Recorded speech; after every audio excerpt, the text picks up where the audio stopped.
Alex, on passe à un quiz d'actualité. Le fameux quiz d'actualité que tout le monde attend le vendredi. Concernant la polémique sur le blocage des transferts d'argent privé, Arnaud Montebourg a reconnu une erreur et désormais il rejette la mesure. Et c'est pas la première fois qu'un politique rétro-pédale. Alors parmi les situations suivantes, lesquelles se sont vraiment déroulées. Anne Hidalgo s'est déclarée candidate à la présidentielle avant de rétro-pédaler. Non, mais attendez, non, celle-là, elle n'a pas rétro-pédalé, là. Ah bah si, autrement elle ferait campagne. Mais elle est en campagne. Je voulais dire qu'en ce moment elle est en campagne. Ouais. Ça alors, réponse B. Manuel Valls a décidé d'être français avant de rétro-pédaler et décidé d'être catalan avant de rétro-pédaler et de réaliser qu'il était français avant de rétro-pédaler et de réaliser qu'il était népalais. Oui, t'as compris, Alex, c'est bon. Vous avez compris l'idée. hein. Oui, tous les pays. Quoi. Réponse C. Gérald Darmanin était agent immobilier avant de rétro-pédaler et de se lancer dans la politique. Et réponse D. Anne Hidalgo, de nouveau, à rétro-pédaler en Vélib. Parce que c'était une petite blague par rapport au pédale. Voilà. C'est bien. On va passer à mon exercice, vous n'avez pas d'inconvénient. La D, c'est pas la bonne. Mais il y en a bien une bonne. Les sondages sont en train de choisir pour nous les candidats à l'élection présidentielle.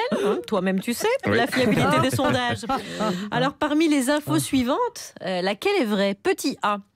Éric Ciotti a déjà été placé en tête d'un sondage lors de l'élection du délégué de classe en 5e B.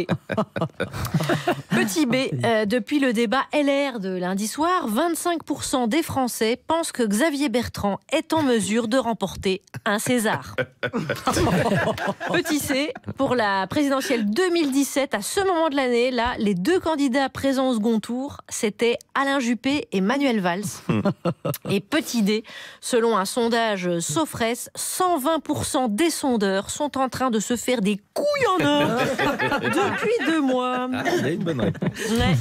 Allez, le dernier exercice du quiz, c'est parti pour la campagne de Nicolas Dupont-Aignan. Ça, on l'attendait un peu, les lancer, et c'est parti en fusée. Rien ne va nous l'arrêter, notre Nico.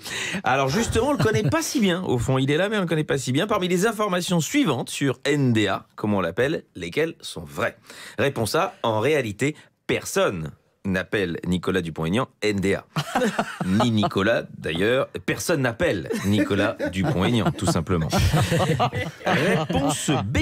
82% des Français sont persuadés que Nicolas Dupont-Aignan et Florian Philippot sont une seule et même personne. Réponse C. Nicolas Dupont-Aignan s'est présenté à plus d'élections présidentielles que François Hollande. Et réponse D, si on additionne le résultat de toutes les élections présidentielles à laquelle il s'est présenté, Nicolas Dupont-Aignan n'atteindrait pas le second tour quand même. Merci Alex.